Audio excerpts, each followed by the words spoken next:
বাবা মেয়ের মিল করিয়ে দিতেই রাহিকে কাছে টেনে নিলেন রাহুলের মা কনক। রাহুল কি সত্যি রাহিকে নিজের জীবনে চায়, নাকি জিয়ার চক্রান্তে আরও দূরে সরে যাবে দুজন? হ্যাঁ বন্ধুরা, আগামী 23 মের দুর্ধর্ষ পর্বে আমরা এমনটাই দেখতে চলেছি, শুধু তোমারই জন্যই। আর আজকের এপিসোডে এমন কিছু আবেগঘন মুহূর্ত দেখা গেছে যা সত্যিই দর্শকদের চোখে জল এনে দিয়েছে। তাই ভিডিওটা একদম শেষ পর্যন্ত দেখবেন, কারণ আজকের পর্বের প্রতিটা দৃশ্য ছিল টান টান উত্তেজনায় ভরা। আজকের পর্বে শুরুতেই দেখা যায় রাজীব রায়চৌধুরী সবার সামনে স্পষ্ট ভাষায় জানিয়ে দেয় যে সে রাধিকাকে নিজের মেয়ে বলে মানে না, এমনকি উত্তরাধিকার থেকেও বঞ্চিত করতে চায়। রাজীবের এই নির্মম কথাগুলো শুনে পুরো পরিবার স্তব্ধ হয়ে যায়। কিন্তু তারপরেই রাহুল, রাজু, অনি, লাক্স, নিমু সবাই একে একে রাধিকার পাশে দাঁড়াতে শুরু করে। বিশেষ করে রাজু সংলাপটা ছিল অসাধারণ, যখন সে বলে রাধিকাকে বাড়ি থেকে বের করে দিলেও ভাই বোনের সম্পর্ক কেউ ভাঙতে পারবে না। এখানেই বোঝা যায় পরিবারের ভেতরে যতই ভাঙন থাক না কেন, ভাই বোনের ভালোবাসা এখনও অটুট। অন্যদিকে কনকের কান্না পুরো দৃশ্যটাকে আরও আবেগঘন করে তোলে।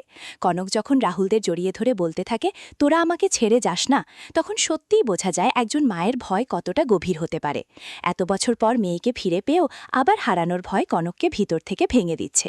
আর এখানেই রাহুলের চরিত্রটা সবচেয়ে বেশি উজ্জ্বল হয়ে ওঠে, কারণ রাহুল স্পষ্ট বুঝিয়ে দেয় সে কখনোই নিজের পরিবারকে ভেঙে যেতে দেবে না।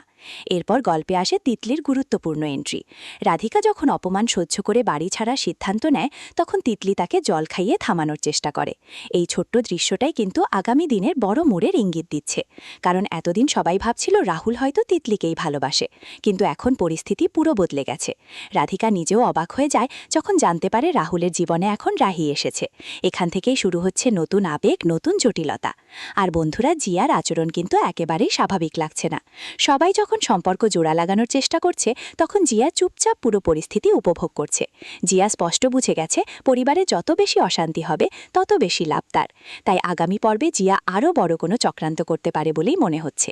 এদিকে সিটি হোটেলের দৃশ্যগুলো ছিল একেবারে সিনেম্যাটিক।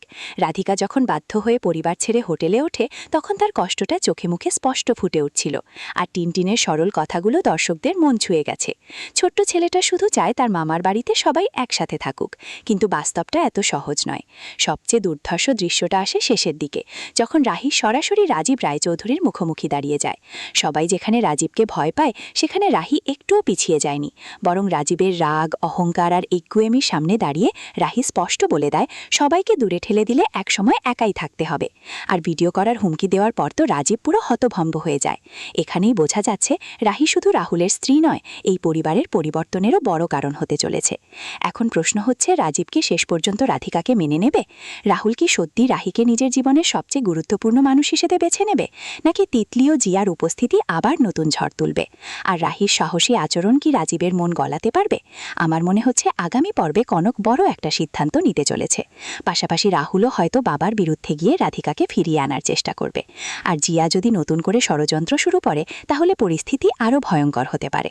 তো বন্ধুরা, আপনাদের কি মনে হয়, রাজীব রায়চৌধুরী কি সত্যি নিজের ভুল বুঝতে পারবে?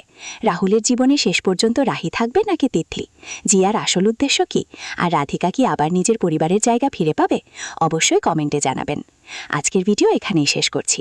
ভিডিওটা ভালো লাগলে অবশ্যই লাইক করবেন, চ্যানেলটি সাবস্ক্রাইব করে বেল আইকন প্রেস করবেন, আর ভিডিওটি বন্ধু ও পরিবারের সাথে শেয়ার করবেন। আগামী পর্বে রিভিউ নিয়ে আবার হাজির হব। ততক্ষণ ভালো থাকুন, সুস্থ থাকুন।